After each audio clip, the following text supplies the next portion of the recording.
देखो, आज का वीडियो ना थोड़ा कंट्रोवर्शियल होने वाला है, क्योंकि जिन मूवीज के ऊपर हम आज बात करेंगे वो भी कंट्रोवर्सीज की वजह से ही बैन हुई थी। तो चलो बात करते टॉप 5 मूवीज के बारे में which is ban by the government, चाहे वो कांग्रेस हो या फिर बीजेपी।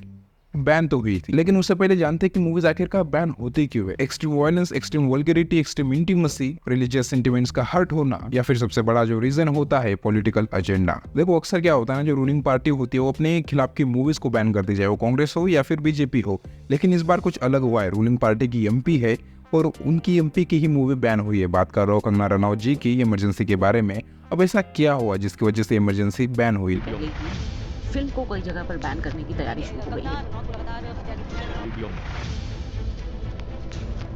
लेकिन उससे पहले जानते हैं कि इमरजेंसी क्या है। इमरजेंसी चली थी 1975 से 1977 में। 21 महीने की पीरियड के गैप में इंटरनल कॉन्फ्लिक्ट्स की वजह से इमरजेंसी लागू की गई थी। कहा यह भी जाता है कि पीएम इंदिरा गांधी जी को अपनी सीट खोने का डर था पीएम की, इस वजह से भी इमरजेंसी को लागू किया गया था। अब इस इमरजेंसी को जब लागू किया तब काफी ज्यादा ऑपोजिशन के पॉलिटिशियंस को जेल में डाला गया। उसके बाद कुछ ऐसे भी ह्यूमन राइट्स एक्टिविस्ट को और भी ज्यादा लोगों को लाइक मीडिया पीपल्स को भी अरेस्ट किया गया।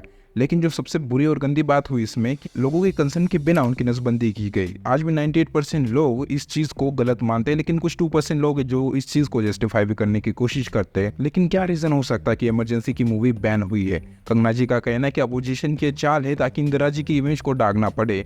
लेकिन आपकी पार्टी तो रूलिंग पार्टी है ना, फिर भी आपको इस बात की चिंता कैसे हो सकती है कि अपोजिशन कुछ सोचती है? मुझे पर्सनली ये लगता है कि हरियाणा के इलेक्शन की वजह से शायद से ये मूवी को अभी के लिए पेंडिंग रखा गया है, क्योंकि हरियाणा का जो मेजोरिटी ऑफ वोट्स है ना वो फार्मर से आते हैं। और जो कंगना जी के बयान थे ना फार्मर प्रोटेस्ट में, वो कुछ अच्छे नहीं निकले थे, जिस वजह से काफी ज्यादा आक्रोश भी है फार्मर्स के बीच में उनके लिए। और जब ये मूवी रिलीज होगी तो उनको एक ट्रिगर पॉइंट मिल सकता है, जिसकी वजह से बीजेपी को हरियाणा के इलेक्शंस में नुकसान भी हो सकता है। आई थिंक ये मेजोरिटी रीजन है जिसकी वजह से इमरजेंसी बैन हुई है फिलहाल के लिए।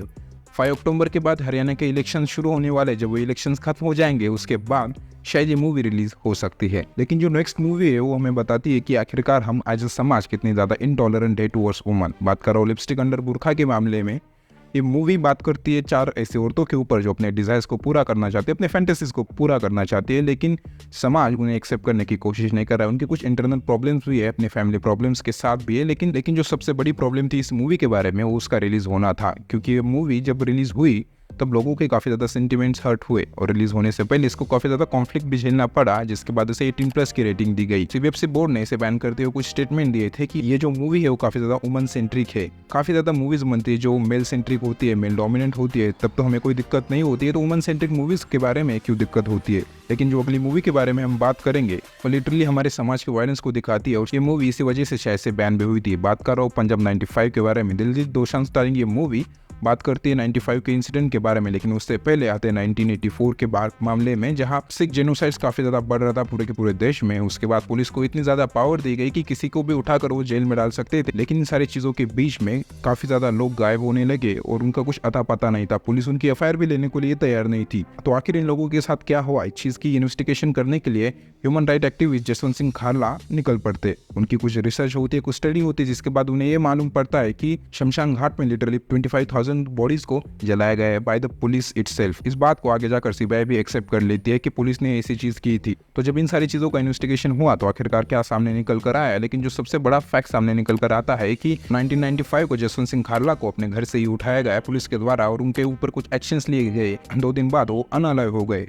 तो इसके पीछे का क्या रीजन था, इसी सारी चीजों के अराउंड ये मूवी रिवॉल्व करेगी। लेकिन जो आगे आने वाली मूवी है वो आज भी हमारा समाज एक्सेप्ट नहीं करता कि वो जो लोग है वो हमारी सोसाइटी का एक पार्ट है। बात कर रहा हूँ मैं फायर के बारे में। 1996 में आई हुई ये मूवी बात करते एक लेस्बियन कपल के बारे में जो एक दूसरे के प्यार में अपने प्यार को एक्सप्रेस करना चाहते हैं। लेकिन जो सबसे बड़ी प्रॉब्लम थी शायद इस मूवी के रिलीज होने के बाद आने वाली थी। जब ये मूवी रिलीज हुई तो सेंसर बोर्ड ने इसे बिना किसी कट के भी रिलीज कर दिया, जो कि एक काफी ज्यादा अप्रिशिएटिंग चीज है। लेकिन जब आगे चलकर शिवसेना और बाकी सारी पॉलिटिकल पार्टीज को इससे प्रॉब्लम होने लगी कि हमारे समाज को बिगाड़ रही है, इंडिया में कोई भी लेस्बियन एग्जिस्ट नहीं करती है और हमारे समाज के ऊपर, हमारे कल्चर के ऊपर एक दाग है, तो इस मूवी को हटाया जाए। तो सेंसर बोर्ड ने एक हफ्ते बाद इस मूवी को टेक ऑफ कर लिया और उसके बाद इस मूवी को कहीं पर भी रिलीज नहीं किया गया। आपको ये मूवी कहीं पर भी ऑफिशियली तो नहीं मिल सकती है।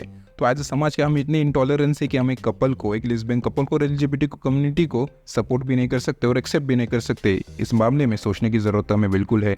लेकिन जो सबसे बड़ी बात सामने निकल कर आती है कि हम इस टॉपिक को डिस्कस भी नहीं करना चाहते, लेकिन जो आगे आने वाली मूवी है उसे तो इंडिया में रिलीज भी नहीं होने दिया। बात करो कामासूत्रा टेल ऑफ लव के बारे में। ये मूवी इस वजह से सेंसर बोर्ड ने अटकाई रखी कि इसमें काफ़ी ज़्यादा एरोटिक कंटेंट है जो कि हमारे समाज को बिगाड़ सकता है। हम पॉपुलेशन में आई थिंक सेकंड नंबर पे, और हमारा समाज इस चीज़ को एक्सेप्ट भी करने के लिए तैयार नहीं कि ऐसी भी कुछ चीज़ एग्जिस्ट करती है। ये मूवी अभी तक भी इंडिया में रिलीज नहीं हुई थी। रेखा स्टारिंग ये मूवी बात करती थी पूरे के पूरे कामासूत्रा की कहानी के ऊपर, जो कि अक्सर बाहर देश में पढ़ाया भी जाता है, लेकिन हमारे देश में इस चीज़ को एक्सेप्ट नहीं किया जाता कि हमारा एक इंटरनल पार्ट है।